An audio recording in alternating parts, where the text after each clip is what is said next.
So, hello, ladies and gentlemen, boys and girls, moms and dads. Welcome to part two of this evening's program of the presenter series for IACT and IMDHA in preparation for the HypnoExpo, which is May 21st and 22nd, with pre and post conferences before and after those dates. I'm sorry, May 21st, 2nd, and 3rd. I left a day off of the weekend, and pre and post conference programs before that. In particular, Wednesday and Thursday, May 19th and 20th, is going to be the dates for our next speakers program, which is M.E.N.T.A.L, spell it, mental games, a new system for sports enhancement. It is a 2-day program, and it's going to be presented by Ajamu Ayinde.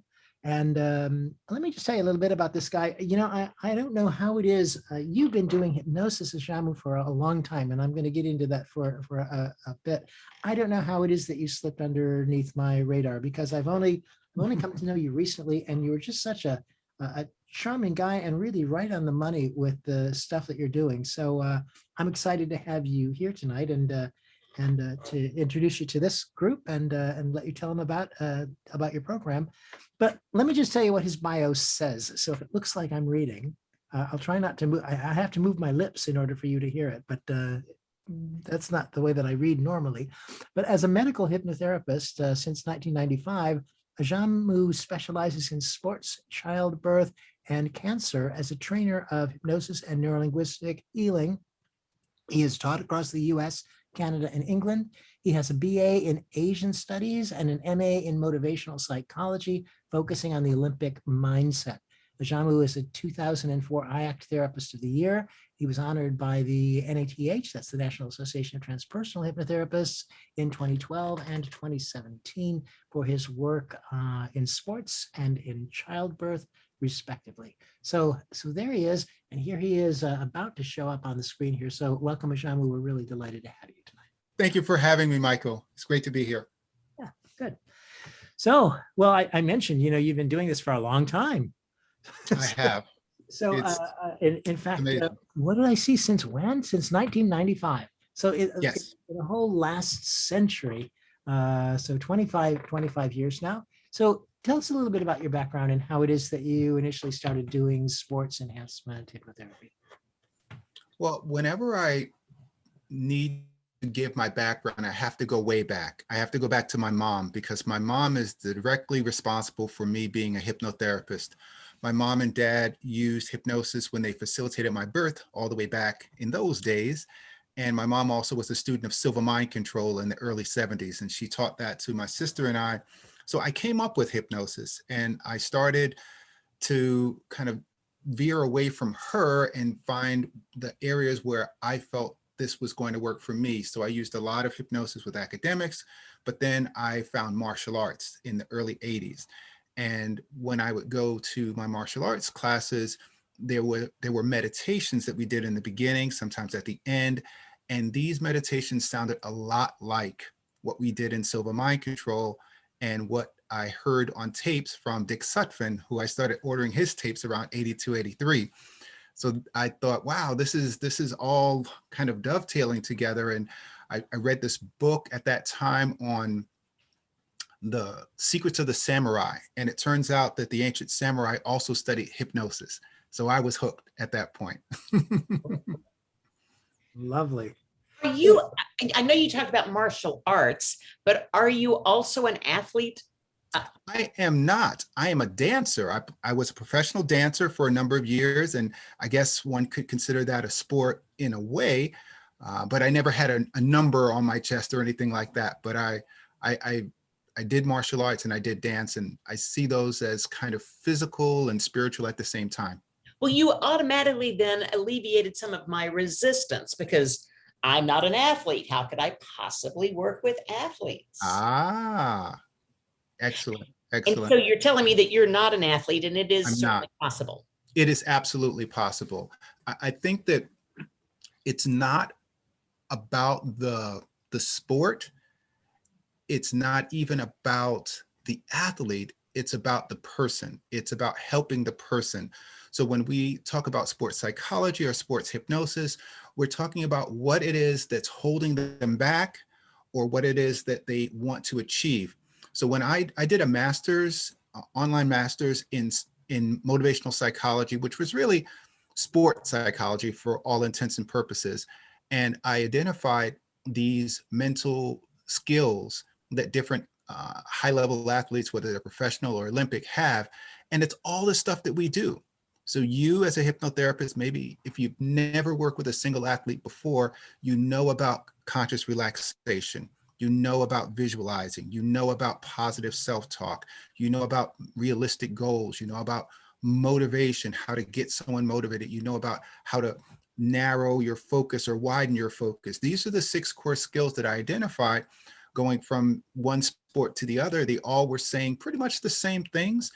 And we all do that. Anyone who's got any length of time in hypnosis knows how to do these things. So you're taking those tools that you've learned in whatever form of hypnosis you studied, but even in NLP, and applying those to help that athlete to get what he or she is looking for. Nice, nice. So I'm a little curious about terminology because we've got all of these names and labels and stuff in our industry going around, and I'm wondering, as you define it, what exactly is a mental coach? What does that mean? As it said in my bio, I started in 95, but I wasn't certified yet in 95. In 1995, I completed the Personal Power Program, Tony Robbins' cassette program. Cassettes. I had it on cassettes as well. Yes. So after that, I was on fire. I was going to see him. I was going to see Les Brown, people like that, motivational speakers, Brian Tracy. And I just said, I can do this. And I just went out there and just took massive action, as Tony Robbins would say. And he called himself a success coach, and I wasn't quite successful yet, but I was mental. So I thought, okay, this is what I can do. So I started going to health clubs, Gold's Gym, whatever, in New York City, which is where I lived at the time, and going to yoga schools, going to martial arts schools, and just talking to them about the power of the mind. And people were receptive, and people became clients. And that was really the genesis of me doing sports hypnosis. I felt like this mind over matter thing, this sport meditation thing, was something that I knew quite well and that regular people might benefit from. Great. I'm sorry, Michael. I'm sorry. Right before we talked to you, Ajamu, we had an interview with Sheila Granger, who was talking about post-pandemic and coming into the new age of whatever the new normal is going to be. And I'm really curious. I know this wasn't a question that you were expecting from us, so I hope you'll forgive. It's all good. Can you? So if I were to take your course and develop some skills to work with athletes and stuff, would I be able to do that online? Yes, absolutely. I've been doing Skype hypnosis since 2011 or 12. And I've managed to do everything that I would normally do in person online. There's nothing that I would do in person that I cannot do over the phone or over the computer, even including regression. Yeah. But the athlete, of course, you can't like be with them on the golf course, for example. No. And it's interesting that you say that. The work that we do is not, in my opinion, designed to be on the field work. Unless you're, let's say, working with a boxer and you're right there in his corner. For most athletes, they're not really, it's not set up for us to be there. So the things that we give them, the tools that we allow them to learn, the recordings that we make for them, allow them to be able to access that state that they're looking for in their chosen sport. So one of the biggest things that we will address with sports hypnosis is performance anxiety. And whether the person is a golfer, whether the person's a bowler, every single athlete gets to that point where they get a little jittery before their match, depending on who they're playing, where they're playing, and those kinds of things. So I feel like we don't have to, definitely don't have to be there in order to have prepared them for what it is that they need to do at that particular venue at that particular time. Well, ideally, you are empowering them to be able to make these decisions. Is that not true? Yes. Yes. And so you mentioned there were 6 goals that you have, 6 things that you're focusing on. 6 skills.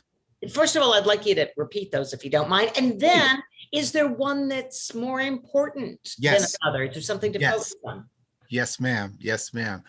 So the 6 skills in no particular order are conscious relaxation, which we all know, it's the cornerstone of what we do. And I would consider that one the most important. Other than that, they're all kind of equally important, as it were.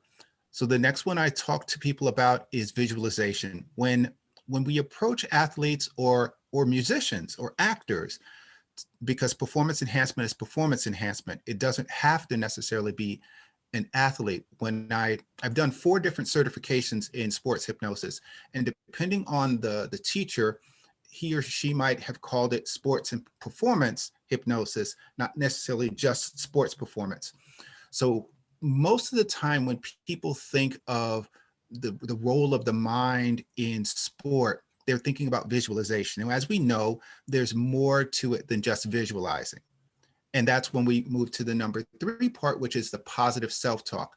The movies of your mind, the recordings of your mind are what we're teaching our athletes to do. Now, if we are able to see what we want, if we're able to pull out the negative tapes in our head and install some positive tapes, then we have motivation.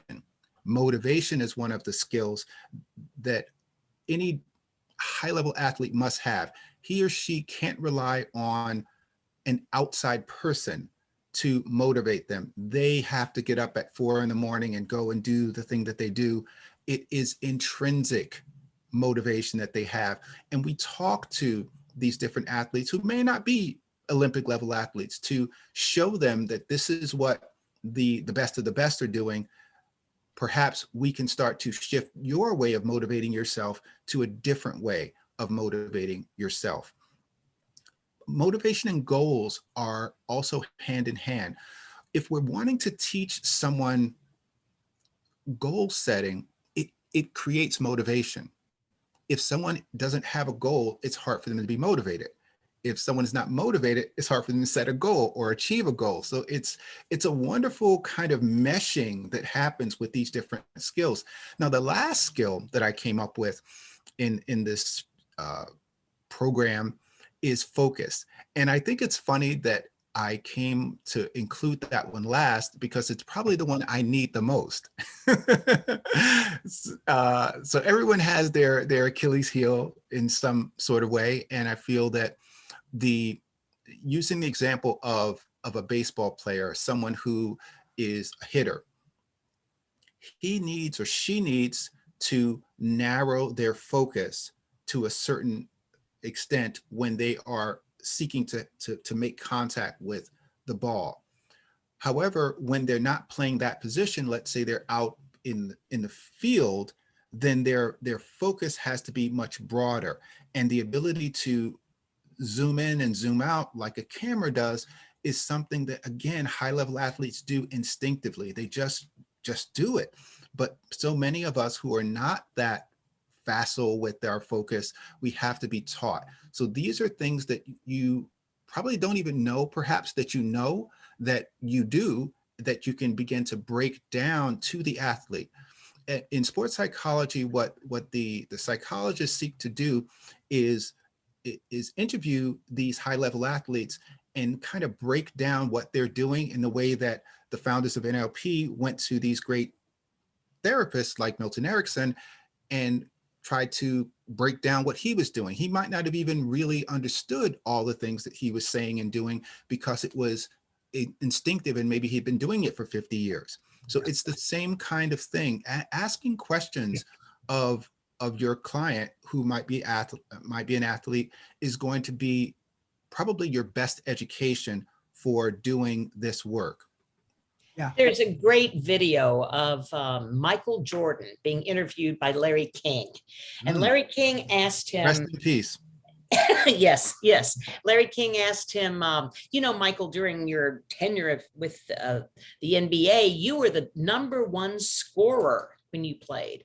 And he said, that's right. I could always see myself make the basket. As I dribbled down the court, I knew I was going to make the basket. And Larry King said, yes, but you were also the #2 misser in the NBA. And Michael Jordan said, well, even Michael Jordan can miss a basket every now and then. Notice the body language. Right. He Right. owned, made it first person. I always knew I was going to make the basket. What about the misses? Even Michael Jordan can miss a Yeah. shot. Third person. Yes. Lean Yes. back and made it third person. And as you Mhm. watch that and talk to athletes or other people who want to succeed about that, they can kind of understand you got to lean into the positives and distance yourself from the negatives, right? Yes. He knew that instinctively. I don't think anybody taught him that, but Probably exactly not. what you're saying, the high level ones know it instinctively. And as we watch, we can model that behavior Indeed. in some way or Absolutely. fashion. Yeah. Absolutely, Karen. And as hypnotherapists, you mentioned Milton Erickson a minute ago too, and I want to point out that there was at the beginning of Patterns of the Hypnotic Techniques of Milton Erickson, the book that Bandler and Grinder wrote, in the introduction.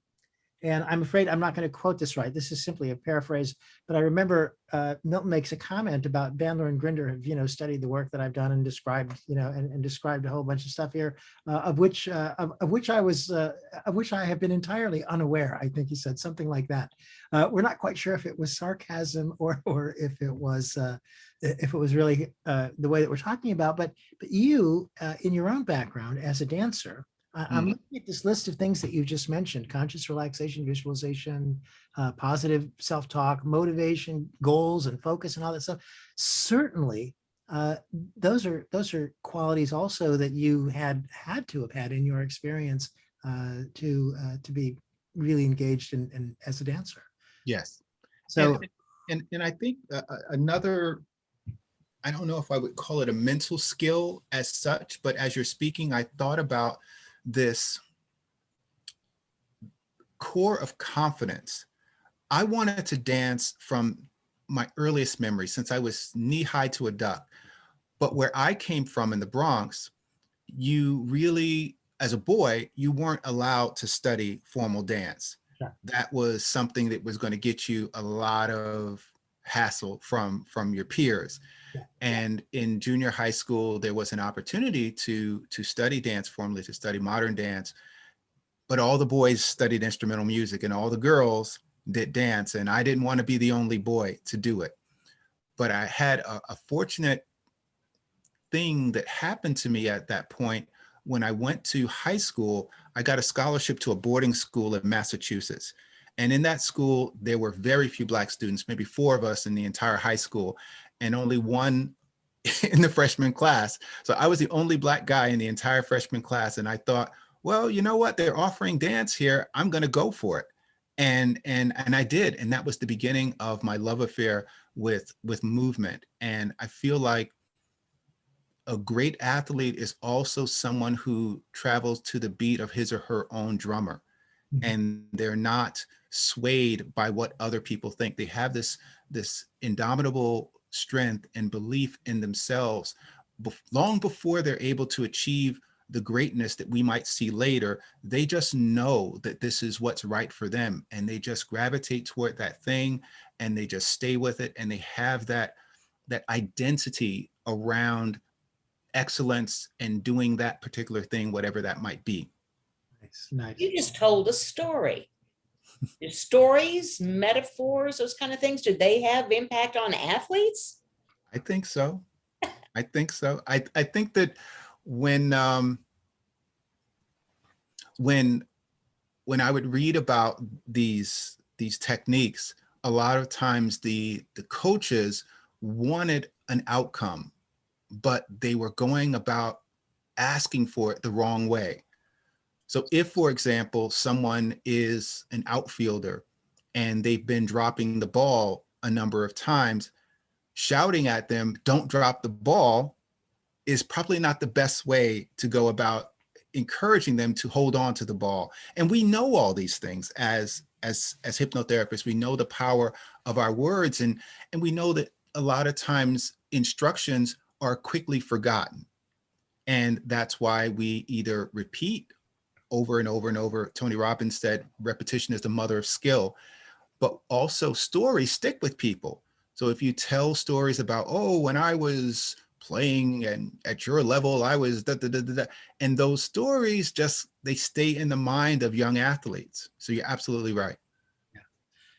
By the way, I want to go back just for a second, because you mentioned this this set of 6 skills. Mm. I think, and it might have just gone by really fast, but do you have one of them that you said was the most important? Yes, conscious relaxation. Because for my way of thinking, if you're not consciously relaxed and you're doing positive self-talk, you're spinning your wheels.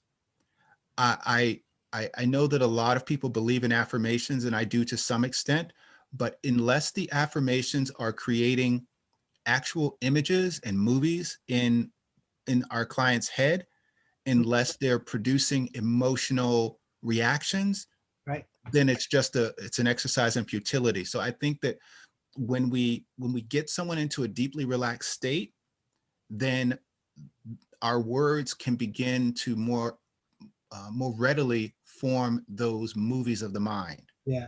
And as you say that, I'm really getting clear about the somehow I heard the voice of the little train that could in my mind, which didn't sound particularly relaxed. I think I can. I think I can. Sure. And this is something quite different than that. Yeah. Nice. If someone is just starting out in this business and they're interested in working with athletes, is there a place to concentrate on first? Are there skills to pick up first as you start becoming the sports hypnotist? Well, I think that if you have any interest in any sport, that would be the sport to start with. I went about this all wrong when I was pursuing this graduate degree. I read about 50 books on the mental side of golf, but I've never even held a golf club in my life. And I didn't have an interest in doing that. So I really kind of wasted a lot of time and energy because I didn't really connect with that sport at all. So find a sport that either you like to watch or that you've done in some kind of recreational manner. Even if it's not a quote sport, but just going to the gym and working out, taking an aerobics class or getting on the elliptical machine, that's sports psychology too. The mainstays of our work as sports hypnotherapists is exercise motivation and diet adherence. So that works for everybody. So we all can benefit from some of that. So going to any kind of health club and being able to give a free talk, that's how I started out. And whoever attends, they might find that your insights into how to stick to an eating plan, and these are things that again are part of your existing skill set, but you're sharing it now with a target audience. And that's really what it comes down to. An interesting side note, when in 2000, when I was getting ready to start this graduate study, and it was partially like a home study and, you take some classes, it was a hybrid kind of thing at the time. And I really was fascinated and interested in working with cancer. And part of the reason for that was that I had met Michael Elner along the time that I met Peter. We met around the same time in the mid to late 90s. And I just was on fire with this idea that we could work with these kinds of serious issues, these kind of catastrophic illnesses, because I had always kind of dealt with more or less non-life-threatening things. And what I discovered in doing the motivational psychology, the sports hypnosis training, was that all of these things that I was learning could then be in turn applied to someone who had HIV or someone who had cancer all of these things that are geared around peak performance, that's exactly what people who are dealing with serious illness need. If you're talking about peak performance, I mean, if you're talking about the mindset of a winner, of a champion, of a warrior, that's all the stuff that someone needs when they're dealing with a really hardcore illness. So it's the way that you might find yourself into a particular set of athletes could be quite circuitous. You might start, like I said, at a gym. You might start at a yoga school. You might start with someone that you currently have as a client, and then their son or daughter is playing soccer and wanting to be on the travel team. And that's how you find your way into being more or less someone who markets herself as a sports hypnotist. Well, I understand that there are lots of places like I would have done the same thing you did. I would have gone with golf because that seems, I mean, we all know that Tiger Woods used a hypnotist. And Yes. it's a Yes. head game, so they're going to use Yes. hypnotists. Let me just ask this a Please. slightly different way. Mm. Is there a sport that doesn't use a hypnotist or doesn't do well Oh, with hypnosis? that's an awesome question. That is an awesome question. I read so many books when I was doing this study, and there were a couple of sports that just I didn't see anything really written about them. One of them is football. Very few books. I can only think of one that talked about the mental side of football. At the time, again, I finished the degree in '04. There weren't many books on soccer, but now, oh my gosh, there are so many. So that has changed. Lacrosse, there's one book on the mental side of lacrosse that I've come across in these last 20 years. But interestingly enough, the big sports in America, which are of course baseball, basketball, football, and hockey, unfortunately, these sports really don't gravitate, these athletes in these sports really don't gravitate toward mental games training. There are exceptions. There are some teams, professional teams, that do seek out this kind of emotional and psychological support. But by and large, the rank and file athletes in these mainstream American sports really haven't gotten the memo on this. So it's probably, like you said, golf people, tennis people, skiers, absolutely. Gymnastics, you better believe it. Figure skaters, they're on it. I'm hearing singular games when you are your own athlete as opposed to team sports. Indeed. And to some extent, baseball, football, basketball especially, is very cheap. It doesn't really cost you anything. You got a ball and you got some shorts.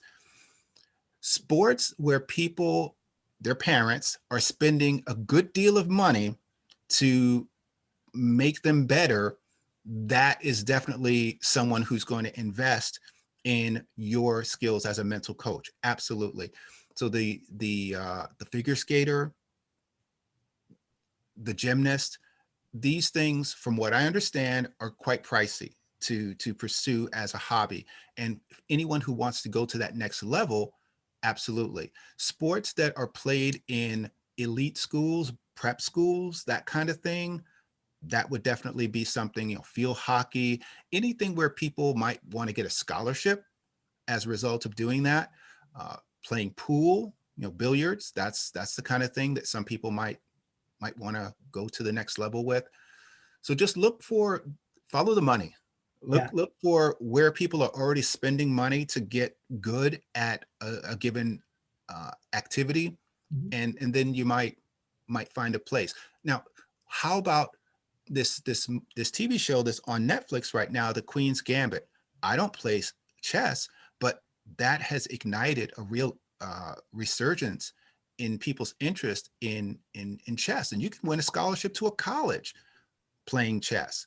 So if there's a mental side to an activity, you better believe that's one of them. Well, that's exactly right. If there's a mental side, I'm interested in this. I know you've dismissed golf as not being the only one out there, but I have to point out, I had the good fortune of working with John Grinder for a couple of years in the late '80s within his organization and stuff. And every time he did a seminar, he couldn't do it without talking about Timothy Galway's book on the inner game. Oh yes, And Yeah.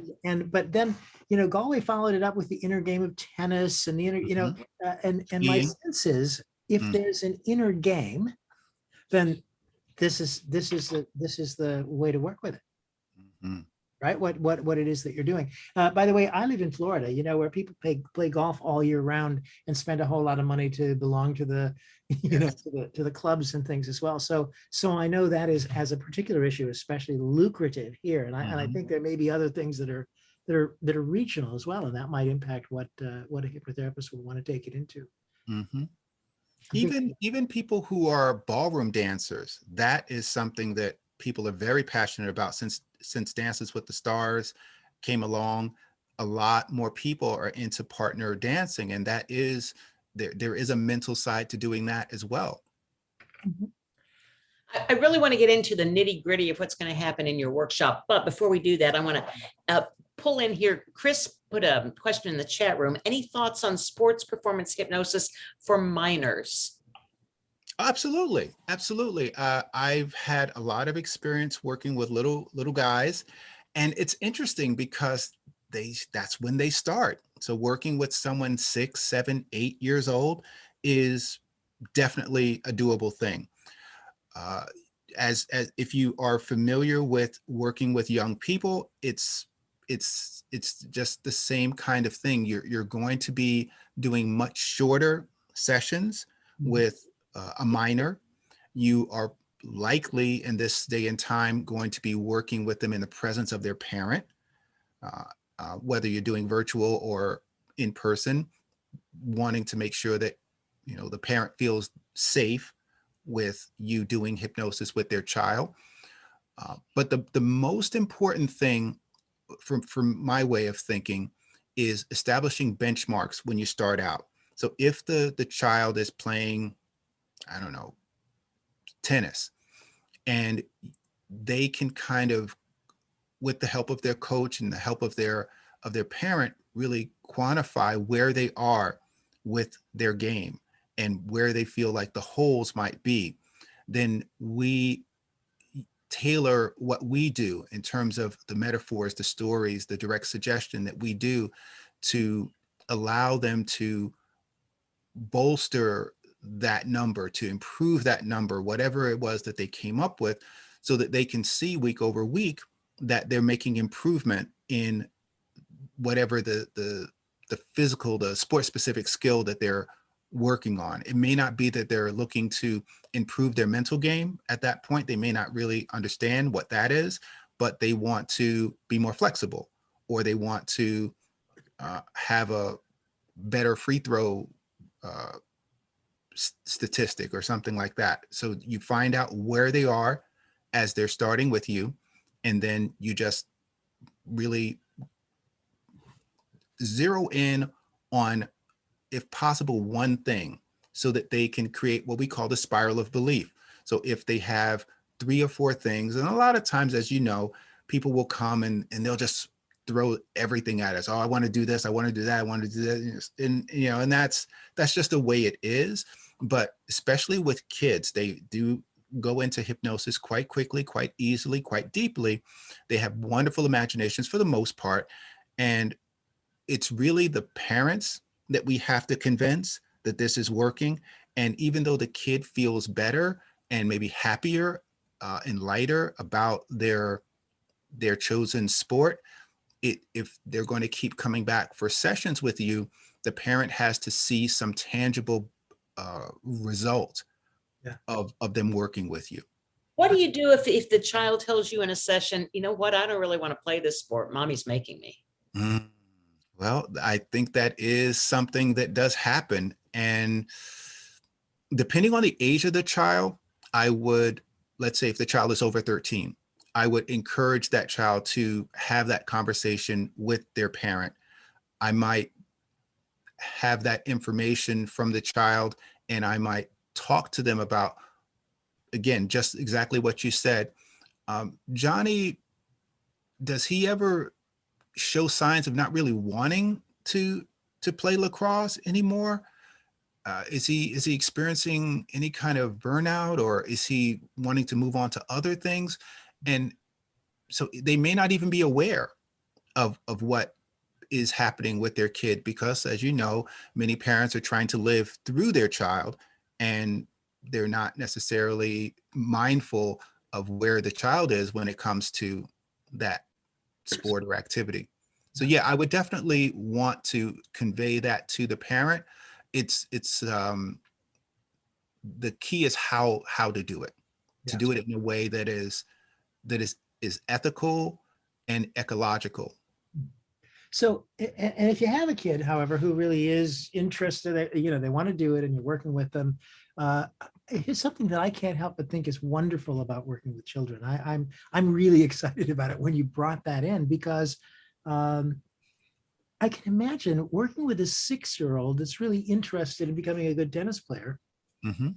He's somebody that doesn't have 18 or 20 years worth of bad habits built up. You're teaching him how to use these skills before he's been ruined from them.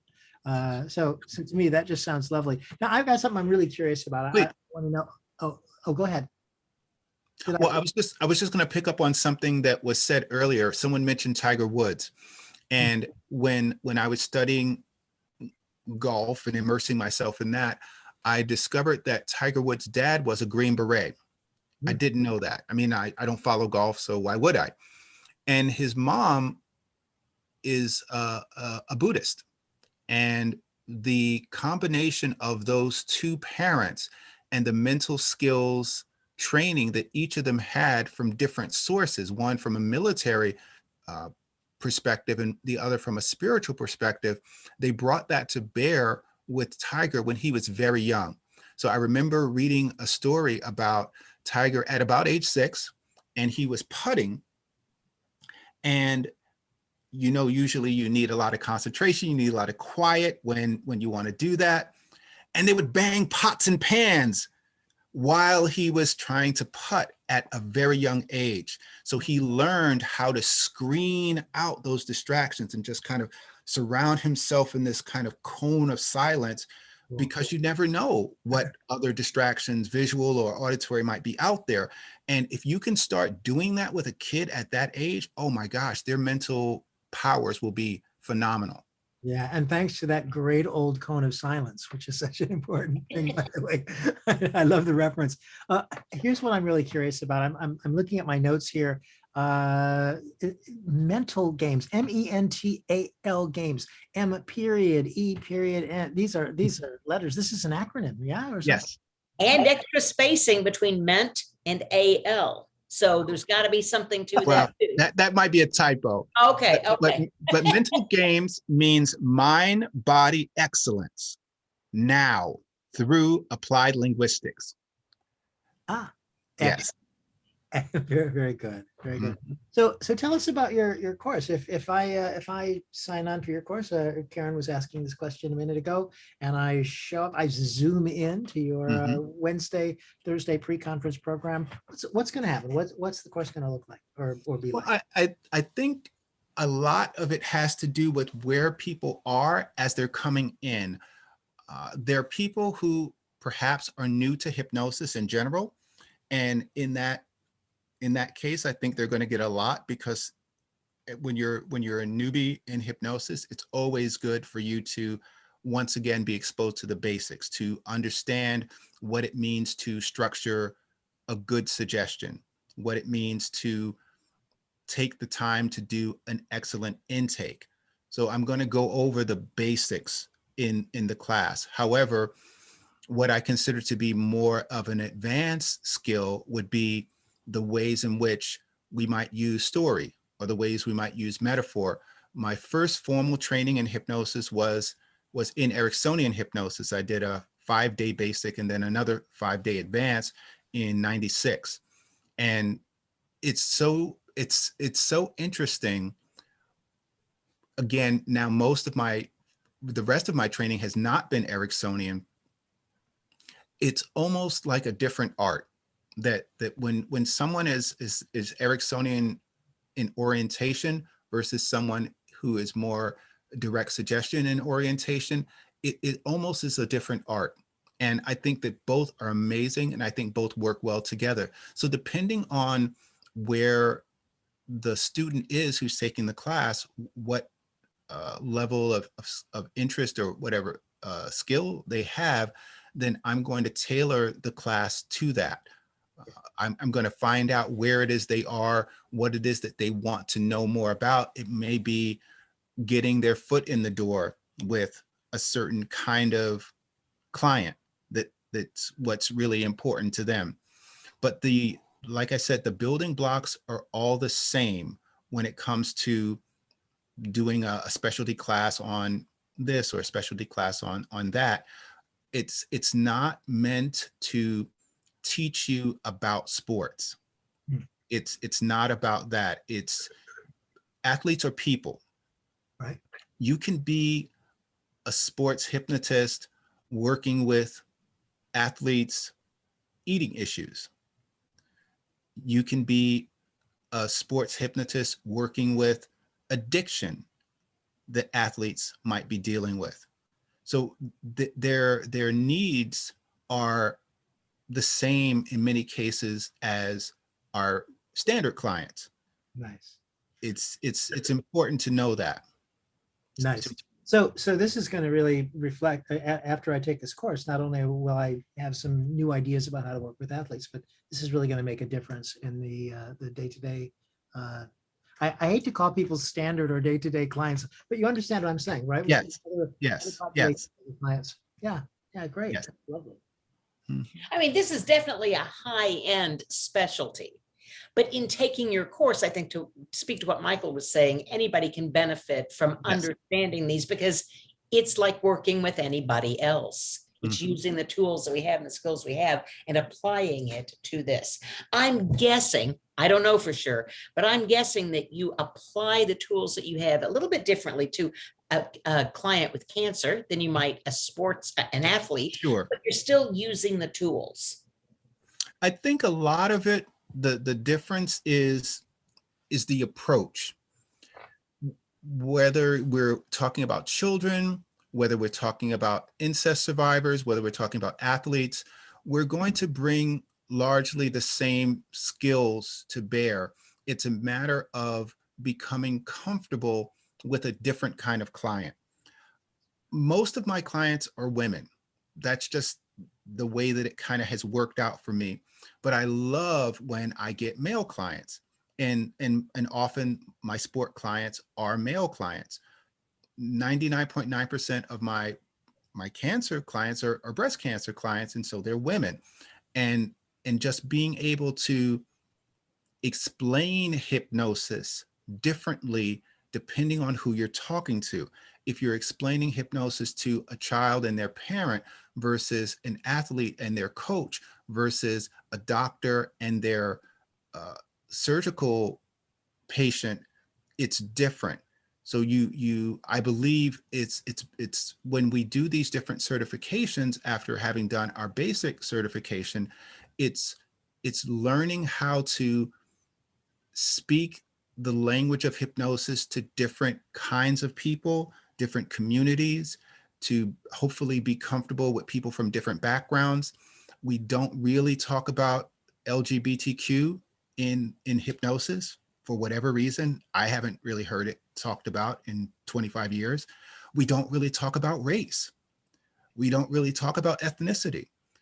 But if we want to, let's say, work with more athletes, then we might find ourselves working with more LGBTQ people, because many female athletes are LGBTQ. We may find ourselves working with more Black people because many of the high-level athletes, I have some high-level college athletes who play basketball, they happen to be Black. It just depends. So in becoming comfortable with different kinds of people and being able to modify our wording and our stories and our metaphors to different kinds of people, that will allow us to have a much more rich and vibrant practice. Well, it's lovely. I'm excited, and we're looking forward to this. So, ladies and gentlemen, Wednesday and Thursday, May 19th and 20th, the 2 days prior to the weekend. Ajamu Ayinde will be presenting mental games. Sorry, I almost said it wrong. I was a little mental there myself. Mental games, a new system for sports enhancement. 2 days. Sounds like a great program. Thanks so much for sharing that with us. I just want to share one last thing before we go. Certainly. You mentioned Timothy Galloway and the inner game of tennis, golf, etc. There's also a series of books that came out in the 70s and 80s that talked about the Zen of tennis or the Zen of golf. And that's something that's very near and dear to my heart, again, because of my background as a martial artist. So in this mental games class, we will be talking about the spiritual side of sports. And there is a way that athletes are able to reach that place that we talk about in meditation or yoga or, that kind of thing. And so that's a very useful, if you're already a kind of metaphysically oriented person in your hypnosis practice, that might be another way that you are able to tap into an athletic market by targeting athletes who see their sport as part of their spiritual path. Beautiful. All right. Well, so everybody sign up today. Yes. Bring a friend. And we would love to have everyone see you on those 2 days of your workshop. How do we get in touch with you if we have questions in the meantime? I will give you my email as well as my phone number. My email is my first and last name at Gmail, and that's AJAMUAYINDE, Nancy David Edward @gmail.com. I really think you ought to say it. It spells just like it sounds. Yes, it is. Ajamu, a jam for you. Great. Thank you very much. And my phone number is 845-240-6470. All right. Great. So, I didn't mean to cut you off there. I'm sorry. All right. That's So ladies and gentlemen, thanks again for being here. For those of you who are looking for it, there will be a replay posted tomorrow by about noon. So be there or be squared. We will be square. We will be here a week from tonight with the next episode of the Presenter Series. And that evening, our presenters are Patty Scott and Eric Rosen presenting on medical hypnotherapy, and Will Horton presenting on a NLP training program he will be offering at the conference as well. So thanks again, everybody, and have a lovely evening. See you Thanks next to week. everyone for stopping by. Thanks, everybody.